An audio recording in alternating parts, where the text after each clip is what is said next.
Hello friends, welcome to today's video. This is about splitting an Excel file and into multiple sections of rows and then creating separate sheets and copying the data into those separate sheets. This video is basically not only shows the solution but also how it is done. And so let's get into the video right away. Okay, so this file that you are looking at on the screen right now is the fictitious data that comes from the Excel file provided by rpachallenge.com. So I just took that file and that has 10 rows and I just copy, the same set of 10 rows, 10 over 10 over 10 times. And so now I have 100 rows in all. Okay. And so including the header, it is 101 rows. So the bot, what it is going to do, it is going to write separate sheets. Sheet one, basically it's going to call it new sheet one, new sheet two, new sheet three, so on and so on up to new sheet 10, and copies the first 10 rows into the new sheet one, the next 10 rows into the new sheet two, and so on and so forth, like the last 10 rows into the new sheet 10. So that is the objective of this bot. And let's see how this has been done in UiPath. So this is the bot where this is happening, and I'm using the Excel application scope, and I'm reading the Excel input file. Basically, kind of made it a little generic here and there so that it can be customized for more number of any other file, any number of columns, any number of rows, and not only any number of rows in the actual source file, but also a variable number of rows that you want to select from. So in this case, it is 10 rows. If you want, you can change it to 15 rows, 20 rows, whatever it is. And so this bot is designed to run across the sample. So I'm getting first what I'm doing is I'm reading the range. Okay, I'm trying to read the entire range into a data table, and I'm also getting the number of columns in the entire file.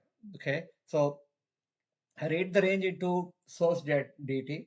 Let me show you here. The properties into source data table. And then in that data table, I'm getting the columns count and putting into the number of columns. I'll show you why I need the number of columns, because it's going to be completely generic across any type of file, Excel file with any number of columns and so forth, right? So then I'm using a special activity from Balarava, um, package, and where the activity is supposed to get the column name given the last column. Actually it will get you the column name given any column index, but in this case I want the last column name, so I'm giving that row, and then I'm getting the last letter, returning to the variable last letter, right? So now I'm going to, I have a few counters that I'll be using initially, that I'll be setting it up initially, and then I go into a loop, as we will see shortly. So I have some variables that I'm keeping track of. For example, the total number of rows. Yeah, we already have that source rows, source row, source dt dot rows count. Okay, so that's the total number of rows. I have something called a top row and a bottom row. Basically, this is the top row of the section that I want to copy, and then the bottom row is the bottommost row of that particular section. So for the first time, the top row is going to be 1, and then the bottom row is going to be 10 plus 1, 11. So it's going to column from 1 to 11, right? And then I have a set counter. That is, if I, each set of 10 rows, all that is a set, and I have a counter to keep track of that. And then I have what's called this target sheet name variable. And basically I'm trying to compose the variable for the target sheet. So because you want to, it's going to be like sheet one, new sheet one, new sheet two, new sheet three, right? So I'm composing the value of the new sheet variable here, so by saying new sheet and then the actual counter here. So it's going to keep changing the sheet name for every set. Now I go into a do while. It's pretty simple. Once I have all this set up, it's very simple. I'm just going to do a read range for the sheet to read from, okay, which is basically the given in the as an argument, because not every Excel may have sheet one, right? It could be something else. In this case, it happens to be sheet one. It could be something else. So the user can always input these parameters here if they want.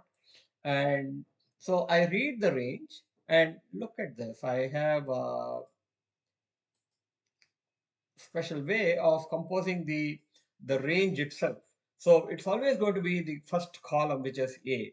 And then I have the top row for a for the left side of the left hand side of the range, right?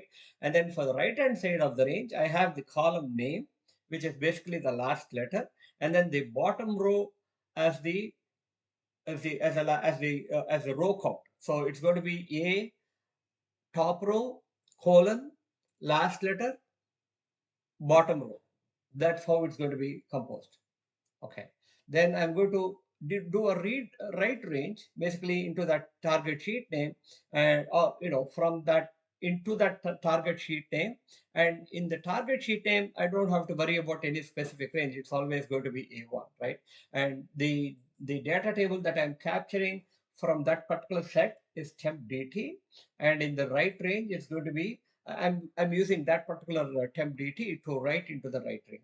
And then now for the next iteration, I'm recalculating the top row to be top rows number plus the number of rows, and then bottom row is bottom rows plus number of rows. Set counter is incremented by 1, and then the target sheet, again, I use the same formula to calculate the target sheet, and so it's new sheet, and this time it's going to be a second, the set counter is going to be a sheet 2, sheet 3, sheet 4, and so on and so forth. So now, and then at the end, I'm saving the workbook. I could have, said that, in the Excel scope itself, I could have said I want to save it, but somehow I had a feeling that, I will probably do the save at the end, so to make it faster and quicker, right? So let's see this in action. Um, just to view the Excel file again, this is how the input file looks like, and I'm going to close this file, and then I'm going to run this.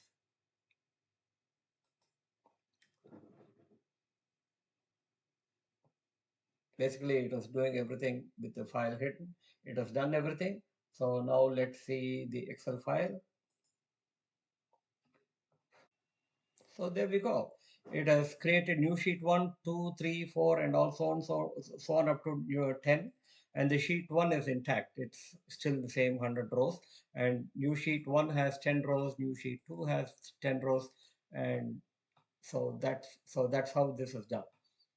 Thank you.